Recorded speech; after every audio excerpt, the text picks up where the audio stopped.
Hey, what up, Long Beach? Welcome back to the 562.org. It's Tyler. And Mike, and this high school football video is brought to you by our friends at Naples Rib Company. All of our football coverage this year is sponsored by Tyson Ruffins and Wendell Wowo Moy Jr. All of our Millikan coverage this year is sponsored by Brian Ramsey and TLD Law. And of course, all our Wilson coverage is sponsored by Joel Bubba Batonio. Thanks to all our sponsors. Beautiful night for football out at Millikan. Couple of playoff teams from last year going at it with the Wilson Bruins in town. Senior quarterback Matt Cooper leading the Bruins into a big game in their league opener. Rams debuting their combat grays, looking to build off their win over Cabrillo last week, and certainly plenty of intensity and barking in the pregame.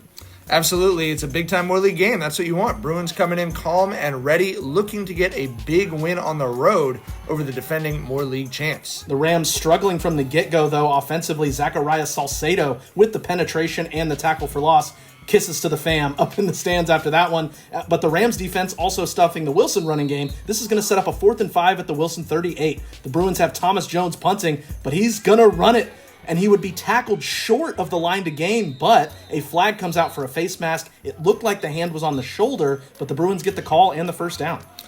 Then great misdirection by Wilson here as they're going to hand it to the sophomore Jamel Grigsby. Melly Mel with the 34-yard gain down to the Millikan 10. Prepare to hear that name a lot more tonight, Tyler. Yeah, plenty of Grigsby in this video, don't you worry. The Rams defense would wall up, though, Alexander Uriarte into the backfield for the stop. So Wilson will go ahead and just take the lead. The short field goal by Jones again out there makes it 3-0 Bruins, 4:33 left in the first. And the Rams still not in sync offensively. This ball floated into the secondary, and Jones there again. He's all over this video as well. Gets the interception. Bruins feeling very confident and very at home so far. Thomas with the INT Jones tonight. This Millikan passing attack has a bunch of great weapons.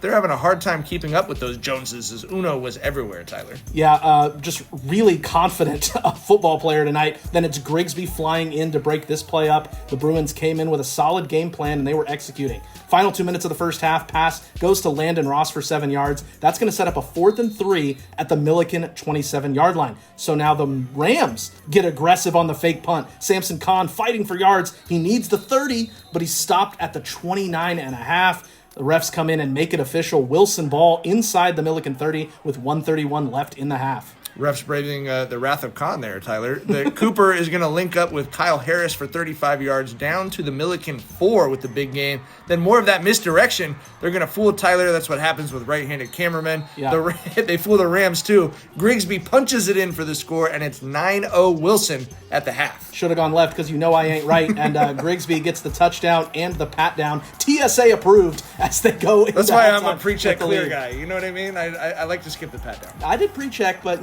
I just don't fly as much as I used to. It's not necessarily worth the money. We're getting off track. Wilson gets it first in the second half, but the Rams able to bottle them up. Jesse Laumasima gets in for the tackle for loss. Millikan looking to get anything started on offense. Landon Ross was their best player tonight. Look at the juke. Woo! To pick up a dozen. I mean, that kid is special in the open field, but on third down, the connection just was not there as the Rams are going to be forced to punt it away.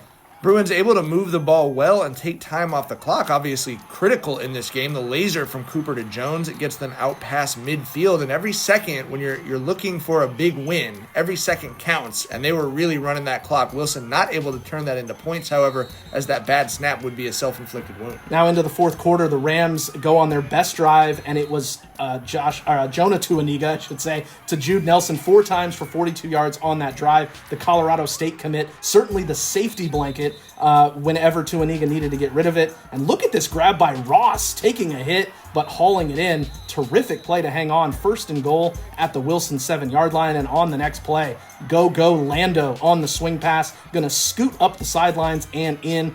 Number one had 6 catches for 86 yards and a touchdown, but he doesn't want to celebrate. It's still, they're still losing. It's 9-7, but at least give the great home crowd something to cheer about. Still 9:51 left. Plenty of time, Mike. For sure, and obviously this one, we could tell at this point, coming down to the wire, here's the play that really defined the game. The end around to Grigsby looked like he was tackled for a loss to set up 4th down, but he still going, hand on the ground, spin cycle for a 67-yard touchdown. What an unreal play. Let's slow it down. You can see that hand go straight down, and it looks like he stayed up. From what we can see, rolls over the defender, gets right back to his feet, and right into the end zone. 7 carries, 116 yards for the sophomore. So instead of punting it back to Millikan up 2, the Bruins lead 16-7 with 7:25 left to play. On the next Millikan drive, tough camera work for you, boy, but mama, there goes that man again. Grigsby with the INT. The sophomore really turning heads tonight on both sides of the football. Gives a little wave to the other sideline. Probably worth it considering the type of game that he played. And on the ensuing drive, 3rd and 14 for Wilson. They're not running the clock out. They're looking for the dagger. Cooper to Harris, who breaks free, and he is housing it. 68-yard touchdown, 23-7 Bruins. Wow. Really have to, the visitor sideline jumping. Wilson came to play tonight, had every reason to celebrate. Have to have a lot of respect for a team coming in here with a ton of belief in themselves and then proving themselves right. Defense able to then tee off on Tuaniga. Salcedo gets in for the sack. Then Dylan Sula is unblocked and brings the quarterback down. So the Wilson stop unit getting some highlights here in the fourth. Next Wilson drive under 3 minutes. On 3rd and 8, they're not running it. They're scoring it. Cooper to Jones, 49 yards for the score. 5 grabs for 108 yards and the touchdown for TJ, the senior, balling out loud. And got to give credit to the quarterback too, Mike. Yes, senior Matt Cooper, 13 of 16, 259, 2 tubbies, and obviously one very happy head coach. Then Jones going to cap off his night with his 2nd interception. Yeah, the foot was out of bounds, but oh well, kid was special tonight. Go ahead and give it to him. The Bruins faithful making plenty of noise in the stands. They're going to remember this one for a while. 30-7 is the final score as Wilson goes on the road. Hell of a league debut for Roderick Curtis and a statement win for the Wilson Bruins, who are officially contenders in Moore League football this year, no doubt. I mean, they're closer to favorites than they are to contenders. That was the biggest margin of victory in the city tonight. Lots of exciting football coming your way right here at the 562.